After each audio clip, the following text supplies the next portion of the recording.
21 জানুয়ারি 2026 চলে এলাম আবহাওয়ার লাইভ পর্বতে। আজকে দেখাবো তাপমাত্রা কীরকম পরিবর্তন হতে পারে।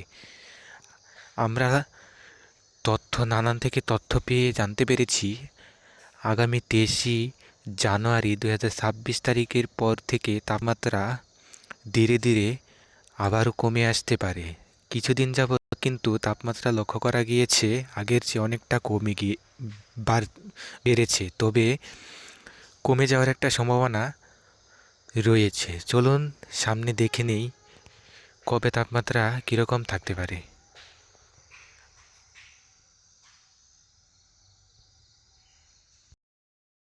যদি আগামীকালকে 22 তারিখে নিয়ে যাই তাহলে দেখতে পাবো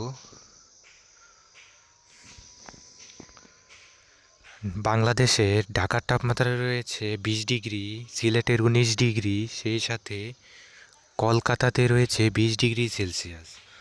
যদি আর বিকালের দিকে নিয়ে যাই তাহলে আরও লক্ষ্য করি আগামীকালকে রাতে রংপুরে রয়েছে 17 ডিগ্রি সেলসিয়াস, রাজশাহীতে 16 ডিগ্রি সেলসিয়াস, ঢাকাতে 20 ডিগ্রি সেলসিয়াস, সিলেটে 18 ডিগ্রি সেলসিয়াস, ফরিদপুরে 20 ডিগ্রি সেলসিয়াস, চট্টগ্রামে 19 ডিগ্রি, কলকাতাতে 20 ডিগ্রি, 21 ডিগ্রি এরকম তাপমাত্রা রয়েছে।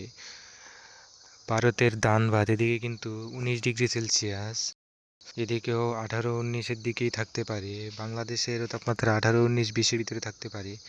তবে 23 তারিখে পর থেকে 23 তারিখে যদি বুড়ে নিয়ে যায় তাহলে দেখা যাচ্ছে অনেকটাই ঠান্ডা কিন্তু লক্ষ্য করা যাচ্ছে, অর্থাৎ তাপমাত্রা কিন্তু এদিকে বাংলাদেশে আবারও একটা শৈত্যপ্রবাহের সম্ভাবনা রয়েছে 23 তারিখের পরবর্তী সময়ে। 23 তারিখ রোজ শুক্রবার দেখতে পাচ্ছি ভোরের দিকে তাপমাত্রা অনেকটাই কমে যাওয়ার সম্ভাবনা রয়েছে, অর্থাৎ বাংলাদেশের রংপুরে 12 ডিগ্রি সেলসিয়াস, ঢাকাতে 15 ডিগ্রি, সিলেটে 13 ডিগ্রি, কলকাতাতে 15 ডিগ্রি, এদিকে ধানবাদ 12 ডিগ্রি, অর্থাৎ একটা তাপমাত্রা কিন্তু ব্যাপক পরিমাণে আবারও কমে যাওয়ার সম্ভাবনা রয়েছে 23 তারিখের পর। অর্থাৎ 23 তারিখে থেকে কিন্তু তাপমাত্রাটা অনেকটাই কমে যাবে, এটি বোঝাই যাচ্ছে। তো যারা বলছিলেন যে ঠান্ডা কিন্তু চলে গিয়েছে, এটা কিন্তু ভুল। ঠান্ডা কিন্তু আবারও জোরালো হওয়ার একটা ইঙ্গিত পাওয়া যাচ্ছে এই পূর্বাভাসের মাধ্যমে।